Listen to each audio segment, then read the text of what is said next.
সরকারি এক অনুষ্ঠানে সার্টিফিকেট নিতে আসেন হিজাব পরিহিত এক মুসলিম নারী চিকিৎসক। তাতেই ঘটে বিপত্তি।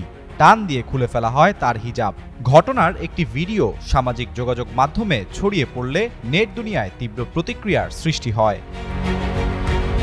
ভিডিওতে দেখা যায় সরকারি অনুষ্ঠানে ৭৪ বছর বয়সী এক ব্যক্তি আয়ুর্বেদ চিকিৎসকের হাতে নিয়োগপত্র তুলে দিচ্ছিলেন।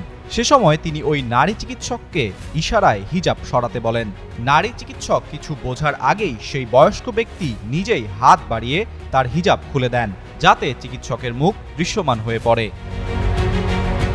সোমবার পাটনায় এ কাণ্ড ঘটিয়েছেন ভারতের বিহার রাজ্যের মুখ্যমন্ত্রী জেডিইউ প্রধান নীতিশ কুমার। ভিডিওতে পেছনে উপস্থিত কয়েকজনকে হাসতেও দেখা যায়। একই সঙ্গে বিহারের উপমুখ্যমন্ত্রী সম্রাট চৌধুরীকেও নীতিশকে থামানোর চেষ্টা করতে দেখা যায়। সামাজিক যোগাযোগ মাধ্যমে ভিডিওটি ছড়িয়ে পড়তেই ভারত জুড়ে তোপের মুখে পড়েন তিনি। অনুষ্ঠানে নারী চিকিৎসকের মুখ থেকে হিজাব টেনে খোলার ঘটনায় বিহারের মুখ্যমন্ত্রীর মানসিক অবস্থা নিয়ে প্রকাশ্যে প্রশ্ন তুলেছে বিরোধী দলগুলো। এ ঘটনাকে জঘন্য হিসেবে অভিহিত করে কংগ্রেস তার পদত্যাগের দাবি করেছে।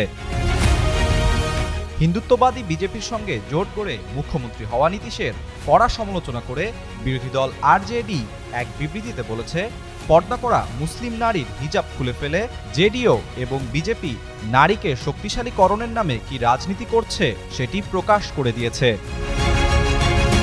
এর আগেও বিতর্কে জড়িয়েছিলেন নীতিশ কুমার। গত নভেম্বরের বিহার বিধানসভা নির্বাচনের কয়েক সপ্তাহ আগে এক জনসভায় এক নারীকে মালা পরানোর ভিডিও ভাইরাল হলে সমালোচনার মুখে পড়েন তিনি। সে সময় এক জেডিইউ সংসদ সদস্য থামানোর চেষ্টা করলে মুখ্যমন্ত্রী তাকে ধমক দেন। আরাফাত ইসলাম, যুগান্তর নিউজ।